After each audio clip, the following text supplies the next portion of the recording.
Почитувани гледачи, добро дојдовте во урбаните вести. Продолжува празнувањето на големиот христијански празник Великден. Православните верници денеска слават вторден Великден, Христово воскресение, најголемиот христијански празник, ден кога Исус Христос ја докажал својата божествена моќ и воскреснал од мртвите. Воскресението Христово беше објавено во сите храмови на Македонската православна црква, а вчера и денеска се одржуваат воскресенски литургии. Овој празник со големо значење и символика кај сите христијани создава чувство на надеж и нов почеток. Во продолжение ги гледаме содржините кои следуваат денеска во урбаните вести. Останете со нас. Докторите советуваат внимателно со исхраната по великденските пости. Граѓаните наместо на скара за 1 мај ќе отпатуваат низ светските метрополи. Популаризација на велосипедот како превозно средство во Скопје. Вежба за евакуација од пожар во основното училиште Панајот Гиновски. Од утре започнува литературната манифестација Илинден 2017. Веднаш по долгите 6-неделни великденски пости, храната која ќе се конзумира треба да биде внимателно одбрана. Докторите предупредуваат на можни сериозни последици по здравјето, како резултат на пријадување или конзумирање на масна храна. Великденските пости се дел од празнувањето и одбележувањето на најголемиот христијански празник Христовото воскресение. 40-дневните великденски пости завршија вчера, а во првите денови после долгиот пост за верниците е многу важно како ќе ја изберат храната која ќе ја конзумираат. Претераното конзумирање на масна храна после 6-неделниот пост може да предизвика големи здравствени последици, предупредуваат докторите. За време на постите верниците се воздржуваат од конзумирање на мрсна храна, па организмот за време траење на постот се прочистува од наталожените масти. Всушност, за време на постот, организмот е принуден да се храни со резервите на храна, прво со гликогенот, а потоа и со масните наслаги. Ваквиот процес може во значајна мера да придонесе за подобрување на функционирањето на целиот организам. Сепак, завршувањето на постот не значи брзо и лесно оддавање и конзумирање на претирано масна храна и алкохол, веднаш по Великден. Ваквото однесување може да предизвика сериозни последици, поради големиот шок кој го претрпува организмот. Затоа докторите советуваат постепено враќање кон нормалната исхрана. Во првите денови по завршувањето на постот, потребно е да се конзумира лесна храна, комбинирана со многу зеленчук и постепено внесување на месо во дневното мени. Во првите денови докторите советуваат да не се јадат повеќе од 3 јајца на ден, како и да се избегнува претирано конзумирање на масна храна.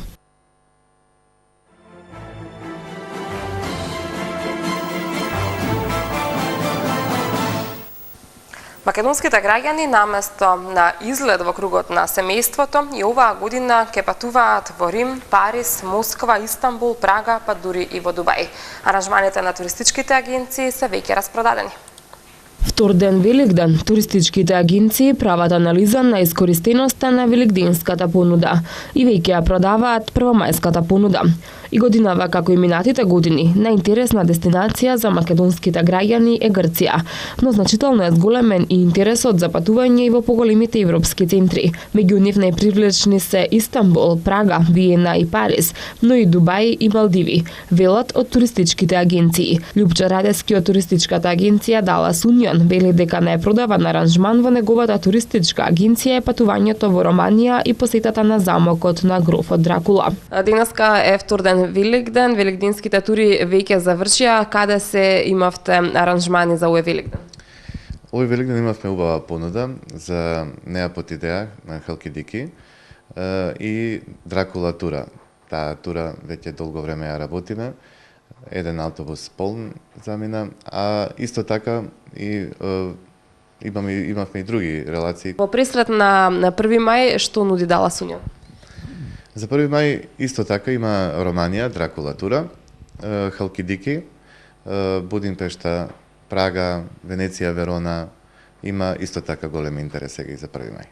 Може ли да ни кажете од досегашното искуство каде најчесто сакаат да патуваат македонските граѓани? Па на овие релации што ги спомнав, најчесто се патува. Сега ние сме познати по таа Романија и Дракула тура, па ние секако одиме тамо.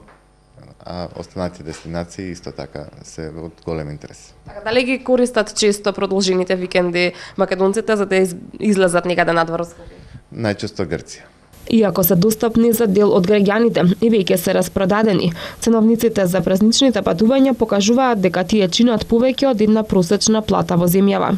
Голем дел од населението сепак не може да си дозволи толкова сума, па затоа за празниците многу од граѓаните ќе си останат дома со семејството и со добра храна. Според податоците од агенциите, помал е интересот на граѓаните за празнување во некој од домашните туристички центри, но можно е во своја режија да заминат во Охрид или Дојран. Од туристичката агенција Dallas Union информираат дека веќе се распродадени и летните аранжмани за во предсезона, односно за во мај и јуни, кога за 7-дневен аранжман за двајца со платен превоз и престој во апартман сумата изнесува од 35 до 85 евра.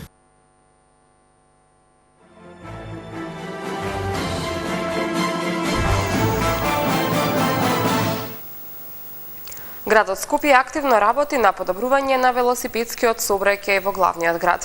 Една од мерките е реализација на проектот Скопје Велоград 2017, а во најава е и воведување на нова велосипедска патека на коловозот, со што велосипедистите ќе добијат исти права како возачите на моторни возила. Градот Скопје изминативе години работи интензивно на подобрување на условите за користење на велосипедот во Скопје, преку реализацијата на проектот за унапредување на велосипедската инфраструктура во Скопје, Скопје Велоград 2017. Со реализацијата на овој капитален проект се создаваат услови за користење на велосипедот во градот, истакна градоначалникот на град Скопје Коце Трајановски.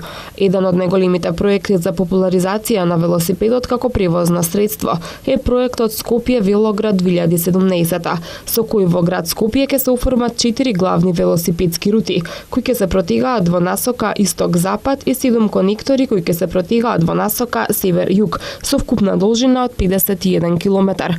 До сега целосно е изградена рутата 1, а велосипедистите можат непречено да се движат по ново изградените и реконструирани велосипедски патеки, кои што ја поврзаа Газибава преку центарот на градот со Карпош. Во завршна фаза е изградбата и реконструкцијата на велосипедските патеки од рутата 2, со што ќе се поврзе општина Аеродром преку општините Центар и Карпош до општина Ѓорче Петров. Патеките од преостанатите рути се во фаза на проектирање, пошто ќе следува нивна изведба. До сега целосно се изградени и реконструирани велосипедски патеки во должина од околу 18 км, а изградени се и ролерско-велосипедски патеки од двете страни на кејот на Вардар со вкупна должина од над 10 км. Градот Скопје промовираше пред 2 години еден проект Скопје Велоград 2017, при што беа дефинирани 4 рути. Првата рута, почнувајќи од Газибава по Илинденска, се до Сити Молт е целосно завршена. Втората рута од Аеродром преку Центар по Партизанска до Ѓорче Петров е во финална фаза и се надеваме дека за не по месец дена и тоа ќе биде завршено. А другите 2 рути, подпишани се тендери за проектирање, ќе бидат завршени тие проектирањето за 2 месеци најдосна и при тоа после тоа ќе се објави тендер за изградба на тие 2 рути, од кои што едната почнува од Кисела вода преку Центар по Теодоси Гологанов па до Ѓорче Петров и втората од Бутел преку Чаир до Центар. Паралелно се работи и на конекторските рути, така да оваа година веќе е подпишан тендер за изградба на едната рута која што почнува од Веро по Кочорацин, па се до новата катна гаража, со потоа паралелно до Нова Македонија и назад по Климент Охридски до Влада. Покрај проектот Скопје Велоград, градот планира воведување на велосипедска патека на самиот коловоз, со што велосипедистите ќе имаат изедначени сообраќајни права со останатите учесници во сообраќајот. Оваа година очекуваме да за прв пат реализираме еден проект со кој што ќе може да се користи велосипед и долу на лентите кај што се движат возила, ќе се одземе дел од тие ленти и ќе бидат спуштени велосипедите на коловозот кај што се движат автобусите, со тоа што тие ќе бидат правилно обележени и ќе бидат одвоени.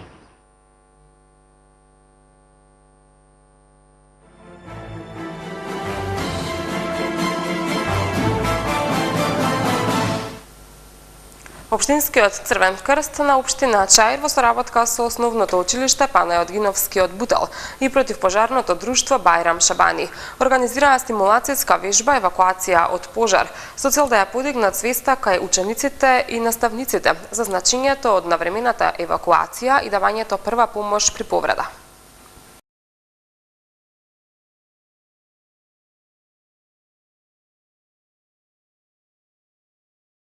Општинскиот Црвен крст на општина Чаир во соработка со основното училиште Панајот од Бутел и доброволното противпожарно друштво Бајрам Шабани организираа стимулацијска вежба евакуација од пожар. Како што истакна Ана Деспотовска, наставничка од училиштето и реализатор на проектот, оваа вежба се реализира со цел да се делува на свеста на учениците, на наставниот кадар во училиштето, но и на целокупниот персонал, како соодветно да реагираат во случај на пожар. Во нашето училиште се организирани вежби од едукативно и превентивен карактер со цел да се заштитат сите вработени, најпрво учениците, наставниот кадар и целиот персонал на нашето училиште, превентивно и едукативно да се делува врз свеста на децата. Најпрви во вежбите беа вклучени противпожарна бригада, прва помош, брза помош.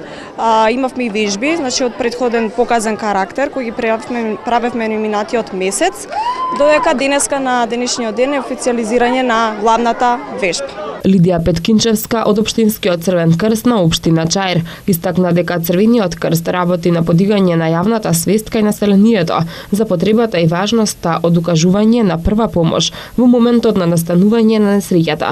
Досега на територијата на општините Чаир и Бутел се реализирани 14 слични вежби за евакуација на ученици во случај на елементарна непогода. Овој вид на вежби општинската организација заедно со доброволното противпожарно друштво и со Сојузот веќе во текот на оваа година ги организира во сите основни училишта на територија на општина Бутел. Вакви вежби до сега сме направиле и во училиштата на територија на Чаир, вкупно 14.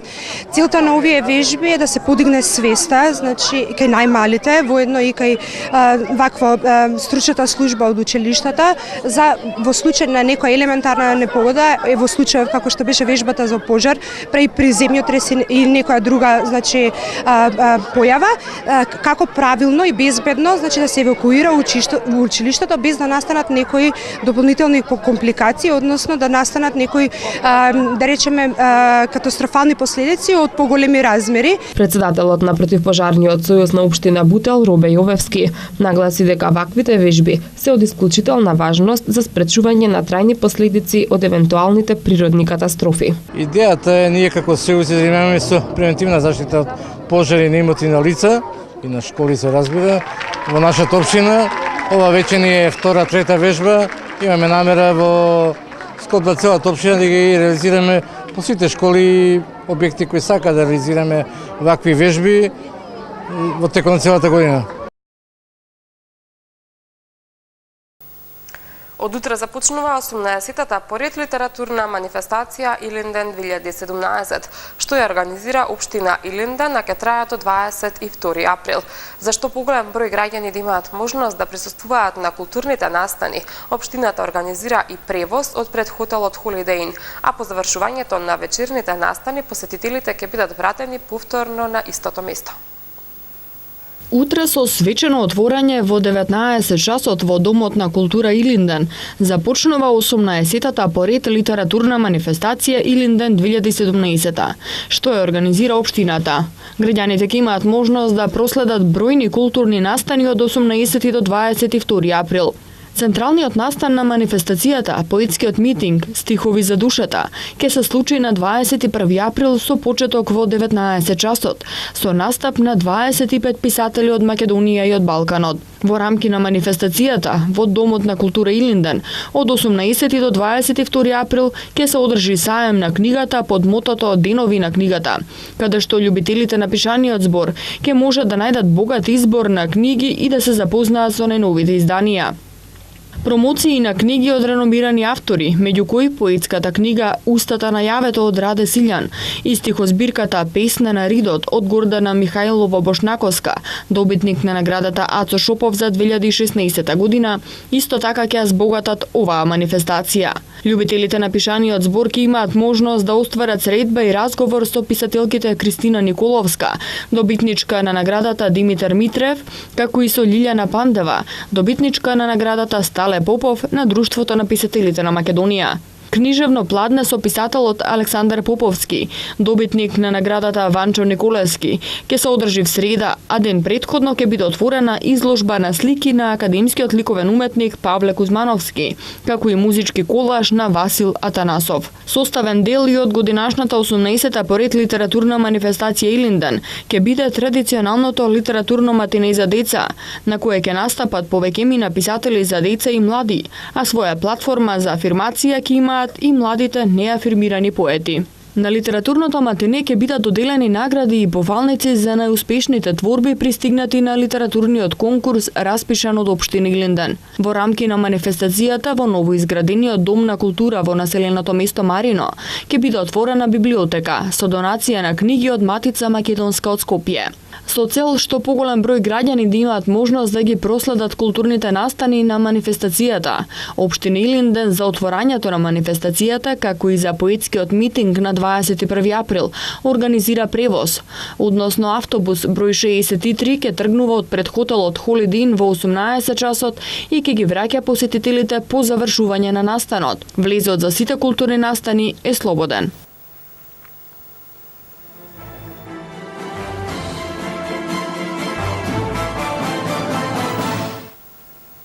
Фестивалот за млади Џифуни Македонија ќе награди 4 млади од Македонија кои ќе имаат можност од 13 до 23 јули да престојуваат во Италија и да се дружат со младите од над 50 земји од светот, како награда за своите филмски познавања. Фестивалот за млади Џифуни Македонија распиша конкурс за избор на 4 македонски представници кои ќе присуствуваат на фестивалот Џифуни Experience, што ќе се одржи во Италија. Изборот на македонските представници ќе се одржи на 22 април во 9 часот и 30 минути во кинотеката на Македонија, каде ќе биде прикажан еден краток филм и ќе има дискусија околу темата на филмот. Четворицата од кандидатите кои најмногу ќе се истакнат со своите елоквентни дискусии ќе патуваат во Италија од 13 до 23 јули, а ќе бидат избрани и учесници за други меѓународни фестивали за млади и ќе се доделат и други Џифуни награди. За време на четвртото издание на фестивалот Џифуни Македонија беа избрани 4 представници од Македонија, а еден представник кој посебно се истакна на минатогодишното издание на Џифуни Experience е поканет годинава повторно да учествува во специјалното жири на фестивалот. На фестивалот Џифуни Experience годинава 9 представници од Македонија ќе имаат можност да се дружат со младите од над 50 земји од светот, да гледаат најнови филмови и да се запознаат со многу филмски ѕвезди. Фестивалот за млади Џифуни Македонија 5 години работи на промоција на филмската култура кај младите генерации со поддршка од Агенцијата за филм на Република Македонија и Фестивалот за млади Џифуни Experience од Италија. Овде ги завршуваме урбаните вести. Ви благодарам на вниманието. Останете во убаво расположение со нашата програма. Имајте убав празничен ден. Довидување.